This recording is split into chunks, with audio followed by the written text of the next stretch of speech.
Class हमारी recording होनी start हो गई है, तो कशिश आ गई, कशिश को हम एडमिट कर लेते हैं।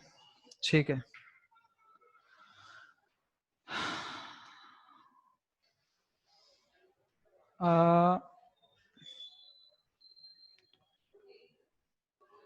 ठीक है, तो स्टार्ट कर रहे हैं फिर हम बच्चों। हमने पिछली क्लास में देखो क्या क्या कर लिया था। हमने चैप्टर स्टार्ट करा था, चैप्टर नंबर 10 स्टार्ट करा था हमने, है ना। चैप्टर नंबर हमने क्या स्टार्ट करा था? 10 स्टार्ट करा था, लाइट। 10। ठीक है। और लाइट के अंदर मैंने आपको बताया था कि हमें एक तो रिफ्लेक्शन के बारे में पढ़ना है, और उसके बाद लाइट की दूसरी प्रॉपर्टी होती है रिफ्रैक्शन की, हमें फिर इसके बारे में पढ़ना है। ठीक है। रिफ्लेक्शन का मतलब क्या होता है? जब light, bouncing back of light from a हाँ, स्मूथ और shiny surface. Bouncing back of light. ठीक है। ये तब होता है जब लाइट जो है हमारी ऐसे किसी सरफेस पर पड़ी और टकरा के वापस चली गई। ऐसे लाइट आई थी और ऐसे टकरा के वापस चली गई। और रिफ्रैक्शन का मतलब क्या होता है? रिफ्रैक्शन भी पढ़ा हुआ है बच्चों आपने छोटी क्लास में। रिफ्रैक्शन का मतलब क्या होता है कि व्हेन, जब किसी रफ सरफेस पे लाइट वो नहीं बाउंस करती है और नहीं, फैल जाती है। When light enters, when light enters one medium to the other. ठीक है। जैसे पहले वाले केस में तो हमारे क्या हुआ? पहले वाले केस में लाइट ऐसे आई थी, ये हमारी रफ सरफेस है। पहले वाले केस में हमारी इंसिडेंट रे ऐसे आई थी और टकराने के बाद वापस चले गई। ठीक है। ये हमारा क्या है? रिफ्लेक्शन है। ये किस में होता है? हमारे रिफ्लेक्शन में होता है। रिफ्रैक्शन में क्या होता है कि ये एक सरफेस है, ठीक है, लाइट ऐसे आई है और टकरा के वापस नहीं जाती है, उस मीडियम के अंदर, दूसरे मीडियम के अंदर एंटर कर जाती है। ये हमारा मीडियम 1 था, ये हमारा क्या था? मीडियम 1 था। ठीक है। और ये हमारा मीडियम 2 है। अच्छा, रिफ्रैक्शन का कोई मुझे एग्जांपल दे सकता है कि हमने यहाँ पर रिफ्रैक्शन को देखा हुआ है? ये हमारा क्या है? रिफ्रैक्शन है। जैसे रिफ्लेक्शन का मतलब तो ये है कि लाइट आई थी और टकरा के वापस चलेगी। मैंने आपको बताया रिफ्रैक्शन का मतलब है कि लाइट आई है कहीं से और वो दूसरे मीडियम के अंदर एंटर कर जाएगी, टकरा के इस बार वापस नहीं जा रही है, इस बार क्या कर रही है? उस दूसरे मीडियम के अंदर एंटर कर लेंस। जा। हाँ, जैसे कि हमने लेंस में देखा हुआ है। ठीक है। लेंस में देखा हुआ है या हमने ग्लास में देखा हुआ है, आपने देखा होगा। इसके हाँ अलावा भैया। हमने वाटर के अंदर भी देखा है। आपने देखा है ना कि मान लो ये पानी है, ये हमारा पानी है। ठीक है। अगर लाइट ऐसे आती है तो लाइट पानी से टकरा के वापस थोड़ी चली जाती है, पानी के अंदर चली जाती है ना लाइट। लाइट पानी के अंदर चली जाती है, इसी वजह से आप क्या कर सकते हो? पानी के अंदर जो मछलियां वगैरह है उनको देख सकते हो ना, नहीं तो आपको अंदर की चीजें दिखती थोड़ी। आपको लाइट के बारे में एक चीज पता होगी, आपने क्लास 8th में पढ़ा था। लाइट के बारे में आपने एक चीज पढ़ी थी क्लास 8th में कि light enables us to us, see. हाँ, light enables us to see objects. हम किसी भी ऑब्जेक्ट को क्यों देख पाते हैं? मान लो ये आप खड़े हो, ठीक है, और ये एक दूसरा इंसान खड़ा है।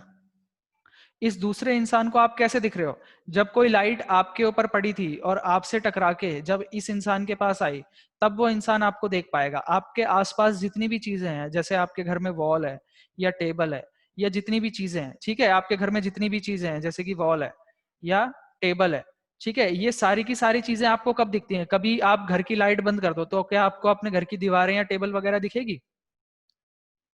नहीं दिखती ना। ये चीजें आपको कब नहीं दिखती किया। है? जब आप घर की लाइट ऑन करते हो। तो लाइट से क्या फर्क पड़ रहा है? ये आपकी मान लो टेबल रखी थी, तो लाइट जब टेबल पर पड़ती है, वहां से वो लाइट जब टकरा के आपकी आंखों में आती है, तब आप उस चीज को देख पाते हो। ठीक है। अगर किसी चीज के ऊपर लाइट पड़ी ही नहीं और उसके बाद वो रिफ्लेक्ट होके आपकी आंख में आई ही नहीं, तो फिर आप उस चीज को कभी देख नहीं पाओगे। ये बात आई समझ में? इसलिए आपने सुना होगा ना कि ब्लैक होल को हम देख नहीं पाते। क्यों? क्योंकि वो सारी की सारी लाइट एनर्जी को क्या कर लेता है? एब्जॉर्ब कर लेता है। ब्लैक होल क्या करता है? सारी की सारी लाइट एनर्जी को एब्जॉर्ब कर लेता है, इसलिए हम उसके अंदर की कोई भी चीज देख नहीं पाते। उसके अंदर लाइट जाती तो है पर लाइट वहां से वापस नहीं आती। तो जब किसी चीज से रिफ्लेक्ट होकर लाइट आएगी नहीं तो वो हमको दिखेगी कैसे? अब जैसे मैं बात करता हूँ, मान लो ये शीशा है, ठीक है, ये क्या है? शीशा है, और इस शीशे के इस तरफ आप खड़े हो। आप क्या करते हो? आप इधर से देखते हो और इस शीशे में आपको अपनी तस्वीर दिखती है। शीशे के पीछे क्या चीज है वो आपको दिखती है? शीशे के पीछे मान लो कोई चीज रखी हुई है, वो आपको दिखेगी क्या? वो चीज आपको नहीं दिखेगी। क्यों? क्योंकि यहां से लाइट आई और यहाँ से टकरा के क्या हो गई, वापस चली गई। लाइट जब तक इस चीज पर पड़ेगी नहीं वो आपको दिखेगी कैसे? अब इधर से लाइट आ रही होगी और यहाँ से टकरा कर किसी इंसान को दिखेगी तो उसको ये चीज दिख जाएगी, पर आपको ये चीज नहीं दिखेगी। क्यों नहीं दिखेगी? क्योंकि इस पर लाइट पड़कर रिफ्लेक्ट होकर आपके पास नहीं आ पाई। ये बात क्लियर हुई सबको कि लाइट भैया एक डाउट था। हाँ भैया। हाँ बोलो। हाँ भैया। वो डाउट ये था कि कहते हैं, आपने कहा ना कि कहते हैं ग्लास एक रिफ्रैक्शन का है, मतलब रिफ्रैक्शन होता है उसमें, हाँ, ग्लास में, लेंस में, वाटर में, ग्लास में। और भी कई सारी चीजें हैं। जितनी भी आपने हाँ ट्रांसपेरेंट चीजें देखी होंगी ना जिसके लाइट आर पार जा सकती है, उसमें हाँ रिफ्रैक्शन होता है। वहां पे रिफ्रैक्शन हाँ। हो रहा है, वहां पे लाइट आर पार चली जा रही है। ले, लेकिन भैया जो कहते हैं हमारा वो होता है मिरर होता है, मतलब घर पे जो नॉर्मल मिरर होता है वो भी तो एक तरह का ग्लास ही होता है फिर। वो एक तरह का ग्लास होता है, पर जो उसकी बैक वाली साइड होती है ना, हम उसको क्या करते हैं, पेंट कर देते हैं। उसकी बैक वाली साइड पे हम क्या करते हैं, पेंट कर देते हैं, जिससे कि उसकी एक साइड हम बंद कर देते हैं। तो और फिर भैया उसमें हर मतलब हर ग्लास में हमारी इमेज नहीं दिखती है। मतलब ग्लास में तो मैं बोल रहा हूँ ना, ग्लास में क्या है, ग्लास में लाइट आई और पड़ के आर पार निकल गई, ठीक है, तो आपको उसमें अपनी इमेज नहीं दिखेगी क्योंकि उसमें रिफ्लेक्शन नहीं हो रहा ना। उसमें क्या हो रहा है, इसमें रिफ्लेक्शन नहीं हो रहा। इसमें क्या हो रहा है, इसमें तो रिफ्रैक्शन हो रहा है ना। हाँ हाँ रिफ्रैक्शन में क्या होगा, लाइट आर पार चली जाएगी। रिफ्रैक्शन में क्या होगा, लाइट आर पार चली जाएगी, ठीक है। और रिफ्लेक्शन में क्या होगा, बाउंस बैक करेगी। ये इसमें क्या होगा, बाउंसिंग बैक होगा लाइट का, और इसमें लाइट पार निकल जाएगी। जैसे यहाँ पर लाइट की रे आई और टकरा के वापस चलेगी, और इसमें क्या होगा, लाइट पूरी पार निकल जाएगी, उसके अंदर घुस जाएगी, ठीक है। इसमें इस लेयर को ये पार नहीं कर पाई, मिरर से टकरा के लाइट वापस चलेगी, तो बाउंसिंग बैक का मतलब है रिफ्लेक्शन। और अगर लाइट उसके पूरी पार निकल जाएगी तो उसका रिफ्रैक्शन होगा। अब रिफ्रैक्शन की वजह से क्या क्या चीजें होती हैं, क्या क्या प्रॉपर्टीज होती हैं, क्या क्या फिनोमिना होते हैं, वो तो हम खैर चैप्टर में आगे आगे देखेंगे, ठीक है। अभी तक के लिए ये आपका इंट्रोडक्शन था जो आपको थोड़ा बहुत पता होना चाहिए। बाकी हम रिफ्रैक्शन को भी डीप में पढ़ेंगे, और रिफ्लेक्शन को तो हमने पढ़ा ही हुआ है काफी। तो ये क्लियर है, यहाँ तक क्लियर है सभी को? अगर भैया आर पार निकल जाएगी मतलब रिफ्रैक्शन होगा, तो बच्चों फिर भैया हम दो बच्चे एक देख साथ। पाएंगे। हाँ, क्या कह मैं रहे हो? कह रहा था भैया अगर कहते हैं रिफ्रैक्शन होगा कि किसी ऑब्जेक्ट में रिफ्रैक्शन होगा, तो हाँ, फिर भी हम वो देख पाएंगे। नहीं देखो, आपको अभी ये चीजें अलग अलग पढ़ाई जा रही है। जैसे मैं आपको रिफ्लेक्शन को पढ़ा रहा हूँ, उसके बाद मैं आपको रिफ्रैक्शन को पढ़ा रहा हूँ, ठीक है। लेकिन जब हम नेचर की बात करते हैं ना, तो नेचर के अंदर सारी चीजें एक साथ हो रही होती हैं। नेचर में रिफ्लेक्शन भी हो रहा है, ठीक है। नेचर के अंदर उसी टाइम पर रिफ्लेक्शन होते होते रिफ्रैक्शन भी हो रहा है। रिफ्रैक्शन होने के साथ साथ उसमें डिस्पर्जन भी हो रहा है, ठीक है। इंटरनल रिफ्लेक्शन भी हो रहा है, स्कैटरिंग भी हो रही है। नेचर में कोई एक चीज थोड़ी होती है। जब देखो, अगर हम सारी चीजों को एक साथ टेबल पर मैं आपके सामने रख दूंगा तो आप कंफ्यूज हो जाओगे। अभी आप चीजों को स्टार्टिंग में पढ़ रहे हो, है ना, इसलिए हम एक एक करके पढ़ते हैं। जैसे कि पहले हम रिफ्लेक्शन पढ़ते हैं, उसके बाद हम रिफ्रैक्शन पढ़ते हैं। लेकिन असल में नेचर में सारी चीजें एक साथ हो रही हैं। आप ये समझो कि जब ये ग्लास का मैंने आपको केस बताया कि इस ग्लास में से लाइट जो है हमारी आर पार निकल जाती है, तो आर पार तो निकल जाती है, वो तो ठीक है। आर पार निकलने की वजह से क्या होता है, हम पीछे की चीजें देख पाते हैं। हम पीछे की चीजें देख पाते हैं, ठीक है। रिफ्रैक्शन की वजह से क्या होता है, क्योंकि लाइट आर पार चली जाती है तो हम पीछे की चीजें देख पाते हैं। लेकिन आपने कई बार देखा होगा कोई ग्लास ऐसा होता है जिसमें आपको पार भी दिख रहा होता है, उसके आर पार भी दिख रहा होता है, और उसमें हल्की हल्की अपनी शक्ल भी दिख रही होती है। ऐसा आप सभी ने ऑब्जर्व करा है ना हाँ कि भैया। किसी कोई ग्लास होता है उसमें आपको पार आर पार का भी दिख रहा होता है, और उसमें आपको थोड़ी थोड़ी अपनी शक्ल भी दिख रही होती है। तो वहां पर क्या हो रहा है, वो जो ग्लास है वो क्या कर रहा है, वो रिफ्लेक्शन भी कर रहा है और थोड़ा थोड़ा रिफ्रैक्शन भी कर रहा है, या ज्यादा रिफ्रैक्शन कर रहा है और थोड़ा थोड़ा वो क्या कर रहा है, रिफ्लेक्शन भी कर रहा है। तो नेचर में ये सारे के सारे फिनोमिना एक साथ ही हो रहे होते हैं। अब जैसे देखो, आप जब छोटी क्लास में थे तो आपके अलग अलग चैप्टर थे। एक आपका चैप्टर था पूरा डाइजेशन के बारे में या न्यूट्रिशन के बारे में।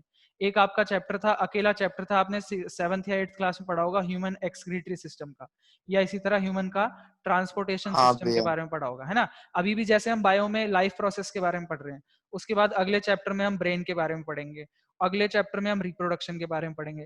तो ये सारी चीजें अलग अलग थोड़ी हैं, ये सारी की सारी चीजें हमारी बॉडी में एक साथ ही हो रही हैं।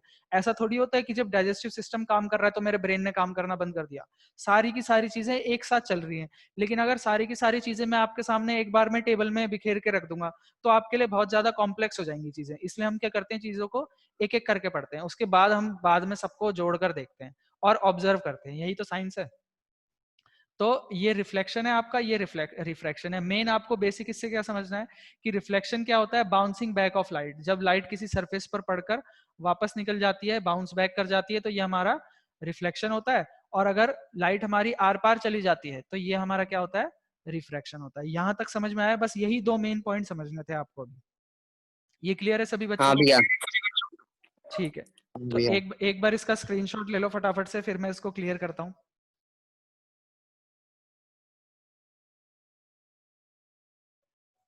ठीक है, चलो सही है बच्चों, इसमें पेन टैब में ठीक लग रहा है पढ़ने में? हाँ हाँ भैया सर। सही है। हाँ भैया सही है। ठीक है, हाँ भैया। अब देखो पिछली क्लास में हमने कॉनकेव मिरर के बारे में देखा था। आज मैं आपको बताऊंगा components components of a convex mirror. एक कॉन्वेक्स मिरर के क्या क्या कंपोनेंट्स होते हैं, ठीक है? कंपोनेंट्स ऑफ अ, भैया मेरे को इसमें एक चीज पूछनी थी आपसे पिछले वाली क्लास का। हाँ बोलो। भैया यहाँ पर एक लाइन थी, remember that principal axis is normal to the mirror of its pole. हाँ ये पर आपको भैया इसने, आपने बताया था हाँ बोलो। कि जो नॉर्मल होती है वो परपेंडिकुलर होती है। हाँ देखो इसने एक लाइन पर बताई है फिर हमें, हाँ, हम इस लाइन को यहाँ पर लिख लेते हैं। ये कहता है कि principal axis of a mirror is perpendicular या normal to the pole of a mirror. यही बोला इसने कि प्रिंसिपल एक्सिस इज परपेंडिकुलर, या फिर हमने जो टर्म यूज करी थी क्या, normal to the pole of a mirror. ठीक है, ये बात कह रहा है। अब देखो ये मैंने बनाया मान लो एक कॉनकेव मिरर। कॉनकेव मिरर के बारे में पढ़ा था हमने पिछली क्लास में, तो कॉनकेव मिरर ही बना लेते हैं आज। ठीक है, मैंने बोला था कि ये इसका सेंटर है, सेंटर से एक लाइन जा रही है, इमेजिनरी लाइन है जो कि इसको काटती हुई जाएगी, इसको हम क्या बोलेंगे, प्रिंसिपल प्रिंसिपल एक्सिस। एक्सिस। ठीक है, ये मेरा सेंटर ऑफ कर्वेचर है। ठीक है, यहाँ पर मेरा हाँ फोकस है, भैया। और ये क्या है, मेरा पोल है। अब ये कहता है principal axis of a mirror is perpendicular या normal to the pole of a mirror. अब पोल ये है, ये हमारा क्या है, पोल है। अब ये पोल क्या है, ये तो एक पॉइंट है, ठीक है। पर अगर मैं पूरे मिरर की बात करूं, तो अगर मैं यहाँ पर इस पॉइंट पर एक टेंजेंट ड्रॉ करूं, इस पॉइंट पर क्या करूं, एक टेंजेंट ड्रॉ करूं। देखो अगर मैं यहाँ पर एक टेंजेंट ड्रॉ करूंगा तो वो ऐसा ड्रॉ होगा। इस पॉइंट पर अगर मैं एक टेंजेंट ड्रॉ करूंगा तो वो ऐसा ड्रॉ होगा ना, ये इसका टेंजेंट है। तो अब मुझे बताओ कि ये वाली लाइन और ये प्रिंसिपल एक्सिस, ये दोनों परपेंडिकुलर नहीं है क्या? है भैया। परपेंडिकुलर है ना। और अगर आपको ये भी याद नहीं है तो आपने 9th क्लास में एक थ्योरम पढ़ी होगी, या 10th क्लास में पढ़ोगे। आपकी जो सर्कल होता है, सर्कल के सेंटर से अगर मैं एक टेंजेंट ड्रॉ करता हूं, तो सेंटर से जो टेंजेंट, ये जो रेडियस होता है हमारा, ये क्या होता है, ये परपेंडिकुलर होता है। अगर मैं सेंटर से रेडियस ड्रॉ करता हूँ, 9th में पढ़ा था ना, तो ये क्या होता है, परपेंडिकुलर होता हाँ है। भैया। हाँ भैया। ठीक है, अब देखो ये क्या है, ये सेंटर है, सेंटर से ये इसका क्या है, ये रेडियस ही तो है। इतना हिस्सा क्या है, ये इसका रेडियस ही तो है, रेडियस ऑफ कर्वेचर, पिछली क्लास में पढ़ा था ना हमने। ये क्या है, रेडियस ऑफ कर्वेचर है, इसको हम आर से डिनोट करते हैं। ये क्या है, रेडियस है। और ये क्या है, ये एक टेंजेंट ड्रॉ करा है मैंने, तो ये परपेंडिकुलर नहीं होगा क्या? ये तो हमने 9th में थ्योरम पढ़ी हुई है, तो परपेंडिकुलर है। तो यही कहता है कि जो प्रिंसिपल एक्सिस है, ये प्रिंसिपल एक्सिस है, is perpendicular to the pole of a mirror. Pole पे अगर मैं टेंजेंट ड्रॉ करूंगा तो ये उसके क्या है, परपेंडिकुलर है। ये पॉइंट क्लियर हो गया?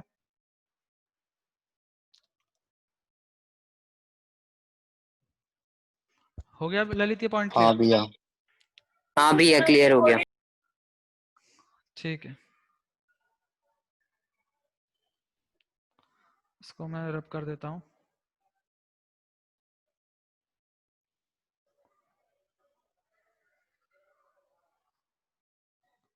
ठीक है,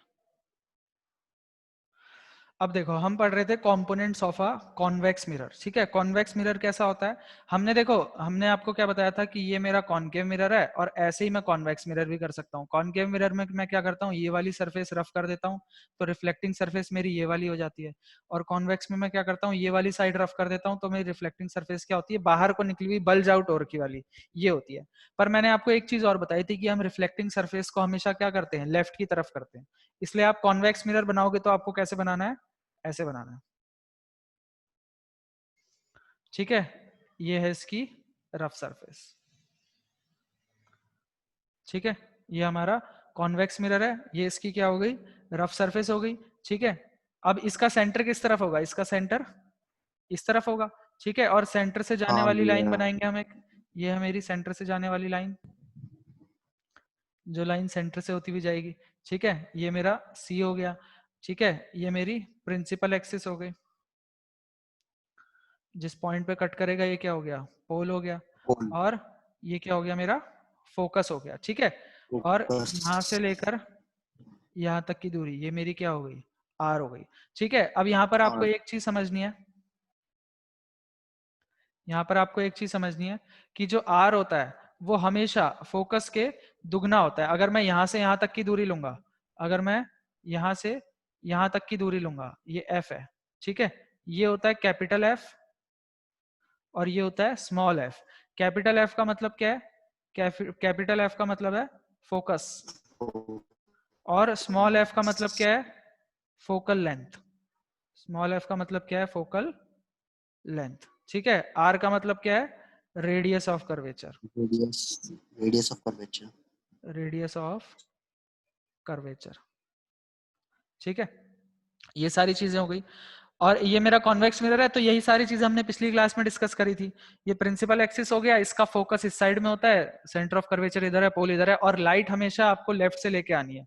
ये पॉइंट भी मैंने आपको पिछली क्लास में बताया था कि लाइट आपको कहाँ से लेके आनी है, हमेशा लेफ्ट से लेके आनी है। तो ये आपकी लाइट रेज आएंगी, ये मान लो आपकी लाइट रेज आई, और टकराने के बाद क्या होंगी, अब ये इसके आर पार तो चली नहीं जाएंगी, ये लाइट इसके आर पार तो जाएगी नहीं। ये तो क्या है, यहाँ पर रिफ्रैक्शन थोड़ी हो रहा है, ये तो रिफ्लेक्शन है ना।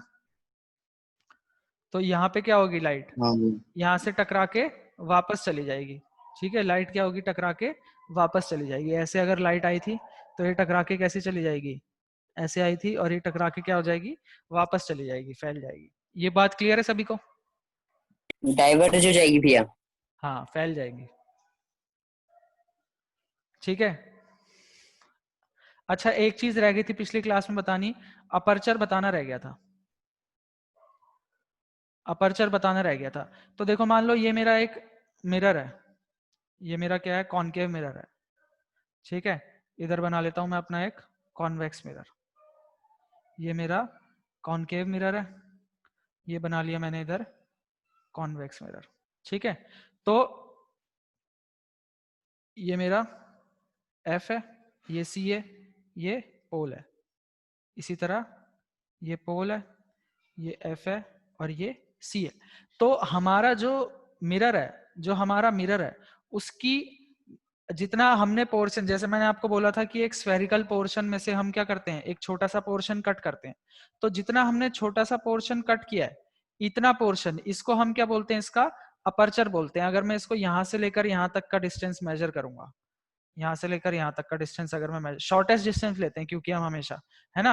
अगर मान लो कभी आपने अपने हाथ में पकड़ा है एक मिरर को, मिरर का टुकड़ा पड़ा है, तो आप ये थोड़ी बोलोगे कि इसकी ऊंचाई को मैं ऐसे नापता हूँ, पूरा कर्व पोर्शन में नापता हूँ। हम तो यही बोलेंगे ना कि इसकी 1.5 इंच की ऊंचाई है तो इसमें इतना लेंथ नापेंगे। तो ये इसका क्या होता है, अपर्चर होता है, ठीक है। कि उसकी हाइट कितनी है, ये आपने कितना पोर्शन कट करा हुआ है, ठीक है। ये आपने कितना पोर्शन इसमें से कट करा हुआ है, ये इसका क्या कहलाता है, अपर्चर कहलाता है। ये बात क्लियर है, हाँ हाँ भैया। भैया। ठीक है। भैया जो हाँ आपने ऊपर कॉन्वेक्स मिरर में बताया भी कि जितने भी वो रेज आती हैं वो सारी डाइवर्ज हो जाती हैं, हाँ पर भैया यहाँ पर हमने इसका फिर फोकस उस साइड वो बनाया क्यों है फोकस। अभी फोकस तो वो होता है ना जहाँ पर सारी की सारी रेज आके मीट करती हैं एक पॉइंट पे। हाँ, वो कॉनकेव मिरर के केस में होता है। एक बार इसका स्क्रीनशॉट लो, फिर मैं दोनों के ही फोकस को सेपरेटली डिस्कस करूंगा, कॉनकेव मिरर के भी और कॉन्वेक्स मिरर के भी। एक बार इसको नोट करो, स्क्रीनशॉट ले लो इसका फटाफट। ले लिया भैया। ले लिया भैया। अच्छा मुझे एक बात बताओ, ये इतना पोर्शन मेरा वेस्ट हो रहा है, इसको मैं ऊपर कर सकता हूँ क्या, या ये ऐसे ही रहेगा? जैसे मैं यहाँ से लिखना चाहता हूँ कितने पूरा, क्वेश्चन को? ऊपर से लिखना चाहता हूँ पर मैं ऊपर से नहीं लिख पा रहा, मेरे को यहाँ से लिखना पड़ रहा है। ये देखो पता नहीं, इसका तो कोई चलो आइडिया नहीं है। कोई बात नहीं, अब हम डिस्कस करते हैं principal focus of a mirror. हम मिरर के प्रिंसिपल फोकस के बारे में बात करेंगे, ध्यान से समझना, ठीक है। सबसे पहले हम बात कर रहे हैं कॉनकेव मिरर के बारे में। कॉनकेव मिरर, ठीक है। कलर चेंज करके देखते हैं कुछ।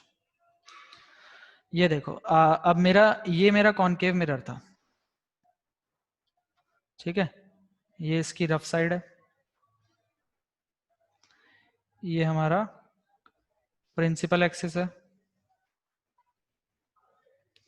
ये हमारा पोल है, ठीक है। ये हमारा फोकस है और ये हमारा सेंटर ऑफ कर्वेचर है, ठीक है। हाँ ये हमारा सेंटर ऑफ कर्वेचर है। अब देखो मैंने आपको बोला था फोकस का मतलब क्या होता है, यहां पर मैं फोकस के बारे में लिख देता हूं। फोकस या प्रिंसिपल फोकस एक ही बात है। फोकस या principal focus of a concave mirror, focus या principal focus of a concave mirror is the point on the principal axis at which all the rays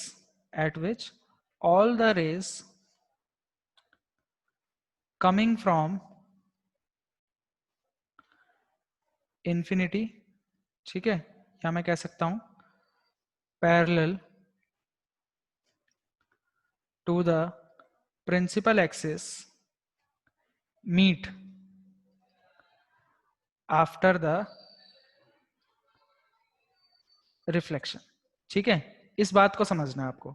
मैंने आपको क्या कहा, फोकस या principal focus of a concave mirror. यहां पर सिर्फ concave mirror की बात हो रही है, इस बात को ध्यान से सुनना। यहां पर सिर्फ किसकी बात कर रहा हूं मैं, कॉनकेव मिरर की बात कर रहा हूं, ठीक है।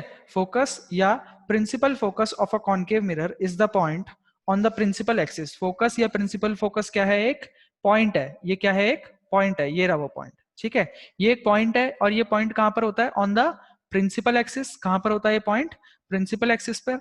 एट विच, अब ये पॉइंट की लोकेशन क्या है, at which all the rays coming from infinity या parallel to the principal axis meet after the reflection. यानी कि वो पॉइंट जिसपे जब इंफिनिटी से लाइट रेज आए, अगर मान लो इंफिनिटी से लाइट रेज आ रही है, ठीक है, ये आ गई इंफिनिटी से एक और लाइट रे आ गई, तो इंफिनिटी से जब भी लाइट रे आ रही है तो टकराने के बाद जिस पॉइंट से होकर गुजरती हैं, जिस पॉइंट से होकर, जी ठीक है, जितनी भी लाइट रेज हमारी प्रिंसिपल एक्सिस के पैरेलल आ रही हैं वो सारी टकराने के बाद एक ही पॉइंट से होकर गुजरती हैं, ठीक है। उस पॉइंट को हम क्या कहते हैं, प्रिंसिपल फोकस या focus of a mirror. Focus या principal focus of a concave mirror is the point on the principal axis जहां पर सारी की सारी रेस क्या करेंगी, मीट करेंगी। इसके अलावा यहाँ पर मैंने दो बना के दिखाई, अगर और भी होती और भी होती हैं ऑब्वियसली, ये सारी की सारी यहीं पर मीट कर रही हैं, ये सारी की सारी क्या होंगी, यहीं पर मीट करेंगे। बच्चों देखो जब भी लाइट रेज आती हैं तो infinite number of light rays आती हैं, infinite number of light rays आती हैं जब भी आती हैं तो, ठीक है। आप गिन नहीं सकते इतनी लाइट रेज होती हैं। लेकिन हम बनाते क्या, हम सिर्फ दो लाइट रे बनाते हैं, क्यों, ताकि हमारी कंफ्यूजन कम से कम हो। कोई भी इमेज बनने के लिए दो लाइट रे, जैसे एक सोल्यूशन आने के लिए क्या होता है, आपने क्लास 10th के चैप्टर 3 के मैथ्स में आपने पढ़ा होगा कि दो लाइंस जहां पर इंटरसेक्ट करती है वो उसका क्या हो जाता है, सोल्यूशन हो जाता है ना। तो हमको भी दो लाइन के इंटरसेक्शन से ही सोल्यूशन मिल जाता है, या हमारी इमेज वहां पर बन जाती है जहां पर भी दो लाइंस इंटरसेक्ट कर रही होती है। मान लो एक आके ऐसे आई और दूसरी ऐसे आ गई, यहाँ पर दोनों अगर इंटरसेक्ट कर रही है टकराने के बाद, तो ये हमारा पॉइंट हो जाएगा जहां पर क्या हो रहा है, जहां पर हमारी इमेज बन रही है। तो इमेज मेरे को 2 लाइन से ही मिल सकती है, तो मैं इतनी सारी लाइन क्यों बनाऊं? अब मैं और भी लाइन बना सकता हूँ, पर इतनी सारी लाइन बनाने से क्या होगा, कंफ्यूजन बढ़ जाती है और कुछ नहीं होता। तो जितनी भी लाइट रेज है वो सारी की सारी टकराने के बाद क्या होंगी, अगर ये आई थी तो ये भी ऐसी, यहां से लाया तो ये भी ऐसी, सारी की सारी क्या होंगी, एक ही पॉइंट पर कन्वर्ज होंगी। वो पॉइंट क्या कहलाएगा, प्रिंसिपल फोकस कहलाएगा। किसका, कॉनकेव मिरर का। ये बात क्लियर है सभी को? हर बार भी फोकस से ही मीट होके जाएंगी जो रेज होंगी, लाइट रेज। लाइट रेस सारी की सारी फोकस से ही मीट होके जाएंगी, बट एक कंडीशन है कि वो सारी की सारी पैरेलल होनी चाहिए। जितनी भी पैरेलल आएंगी अच्छा। वो सारी की सारी फोकस से जाएंगी। अगर कोई पैरेलल नहीं आई, मान लो ये है ना, अगर कोई लाइट रे ऐसे आ रही है, ये पैरेलल थोड़ी आई प्रिंसिपल एक्सिस के, तो ये ऐसे चली जाएगी, ये फोकस से होती हुई नहीं जाएगी। ठीक है, वही लाइट रेस, सिर्फ वो लाइट रेस जो कि कैसी आ रही है, पैरेलल आ रही है, वही लाइट रेस फोकस से होती हुई जाएंगी। तो हमने फोकस को कैसे डिफाइन करा है कि जितनी भी लाइट रेस जब इंफिनिटी से आती हैं तो वो टकराने के बाद जिस पॉइंट से होकर गुजरती हैं वो पॉइंट हमारा क्या कहलाता है, principal focus of a concave mirror. और एक रिलेशन मैंने आपको अभी अभी थोड़ी देर पहले बताया था कि R is equal to 2f होता है। ठीक है, ये f क्या है, स्मॉल f क्या होता है, फोकल लेंथ होता है। ये क्या हमारी focal length of a mirror, ये हमारी मिरर की क्या होती है, फोकल लेंथ। ये भैया पोल से लेके फोकस तक की दूरी होती है, स्मॉल f। हाँ बोलो बेटा। भैया ये फॉर्मूला डिराइव कैसे हुआ? R is equal to 2f। हाँ भैया। ये बेटा ये ऑब्जर्वेशन है, हमने देखा कि जब भी हमको पता है कि यहाँ से यहाँ तक का डिस्टेंस क्या होता है, यहाँ से यहाँ तक का डिस्टेंस रेडियस होता है। हमने अलग अलग तरह के मिरर लेके देखे और जितने भी मिरर लिए उसमें जो भी फोकस आता था वो हमेशा C और P के बीच में ही आता था। फोकस हमेशा जो भी आता है वो C और P के बीच में ही आ सकता है। आप ये मान सकते हो कि C और P का क्या है, ये F मिड पॉइंट है। तो अगर मिड पॉइंट है तो मैं ये नहीं बोल सकता कि ये वाली जो दूरी होगी ये पूरे का हाफ होगी, ये जो डिस्टेंस होगा ये इसका क्या होगा, हाफ होगा, हाँ भैया। है ना। तो यहां से हमें क्लियर हो जाता है। इसका एक बार स्क्रीनशॉट ले लो फटाफट से, फिर मैं बताता हूं principal focus of a convex mirror. इसका ले लिया सबने स्क्रीनशॉट? चलो, इसका यार वो करना था मेरे को, इरेज करता हूं इसको मैं।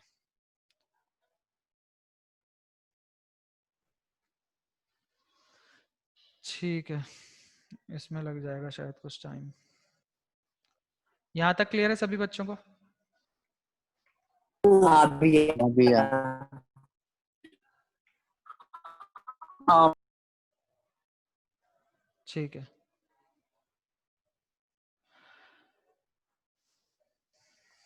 अब आ गया नेक्स्ट हमारा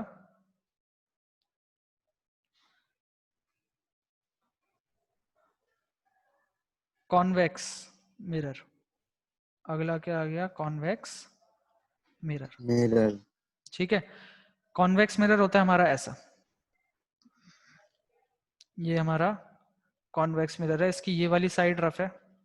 ठीक है, ये हमारा प्रिंसिपल एक्सिस है, प्रिंसिपल एक्सिस।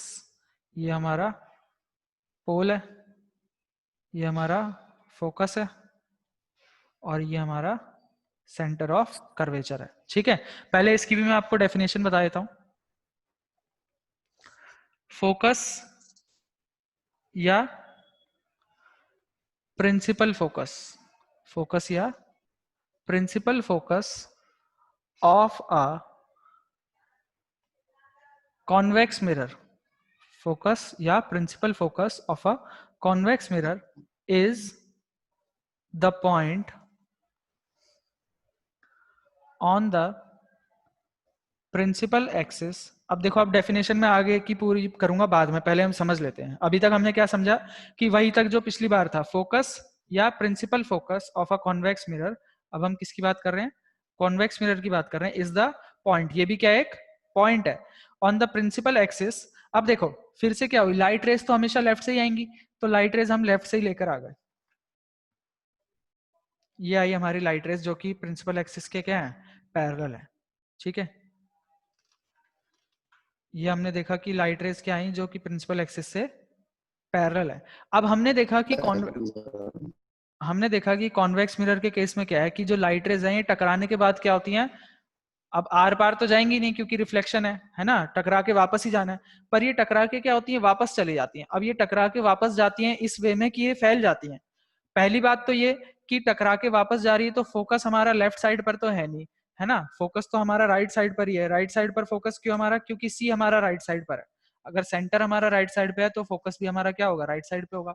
तो यहाँ पर तो वैसे भी अगर डाइवर्ज ना होके कन्वर्ज भी होती तब भी फायदा नहीं होता, क्योंकि वो हमारा पॉइंट तो इस साइड है ही नहीं, वो हमारा पॉइंट तो क्या है, राइट साइड पर है। पहली दिक्कत तो ये, और दूसरी दिक्कत ये कि ये कन्वर्ज नहीं हो रही, ये हमारी क्या होती है, फैलती है। ठीक है, पर हमने देखा कि ये एक पैटर्न में फैलती है। ये आई थी ऐसे, जैसे ये वाली ऐसे फैल गई, ये वाली हमारी ऐसे फैल जाएगी। ठीक है, अगर ये आई यहां से एक, तो ये वाली हमारी क्या हो जाएगी, ऐसे फैल जाएगी। ये आई टकराने के बाद क्या चली गई, ऐसे चली गई। ये वाली ऐसे आई थी टकराने के बाद ऐसे चले गई, ये वाली आई थी टकराने के बाद ऐसे चले गई, ये आके ऐसे चले गई, ये आके ऐसे चले गई। तो हमने देखा कि ये सारी रेस डाइवर्ज हो रही हैं, ठीक है, दूर दूर फैल जा रही हैं। लेकिन अगर मैं इनको पीछे प्रोड्यूस करूं, अगर मैं इनको पीछे प्रोड्यूस करूं तो ये इस वे में डाइवर्ज हुए हैं, ये इस तरीके से डाइवर्ज हुई हैं कि अगर मैं इनको पीछे प्रोड्यूस करूं तो ये सारी की सारी एक ही पॉइंट पर मिल रही थी, यानी कि ये डाइवर्स तो हुई, लेकिन अगर मैं इनको पीछे की तरफ प्रोड्यूस करूं तो ये सारी की सारी क्या हुई, एक ही पॉइंट पर कन्वर्ज हो रही हैं। ठीक है, और इस पॉइंट को हम क्या कहते हैं, इसका प्रिंसिपल फोकस। तो अब देखो इसकी डेफिनेशन को मैं चेंज कैसे करूंगा। प्रिंसिपल फोकस या principal focus of a convex mirror is the point on the principal axis where all the light rays coming parallel to the principal axis, ठीक है, या फिर मैं कह सकता हूं coming from infinity, ठीक है, meet नहीं, appears to meet after the reflection. ठीक है, पिछली बार मैंने क्या कहा था कि रिफ्लेक्शन के बाद वो वहां पर मीट होती हैं। यहां पर मैंने क्या कहा, बाकी सारी चीजें सेम है, यहां पर मैंने क्या कहा, appears to meet after reflection. असल में मिलती नहीं है, असल में तो वो क्या हो गई, टकराकर ऐसे चले गई, ये वाली ऐसे चले गई, ये ऐसे चले गई, ये ऐसे चले गई। ठीक है, लेकिन ऐसा अपीयर होता है कि अगर मैं इनको पीछे की तरफ खींचता इस लाइन को तो ये इस पॉइंट पर मिल जाती। ये बात क्लियर है सभी बच्चों को? ये सब जो है मतलब प्रिंसिपल एक्सिस, ये अच्छा सब बच्चों, सेंटर ऑफ कर्वेचर, ये फोकल लेंथ, ये सब सबसे पहले, इमेजिनरी है ना। हाँ एक बार सबसे पहले स्क्रीनशॉट ले लो, 1 ही मिनट बचा है, मैं एक बार दोबारा मीटिंग बनाऊंगा, पर पहले आप सब एक इसका स्क्रीनशॉट ले लो।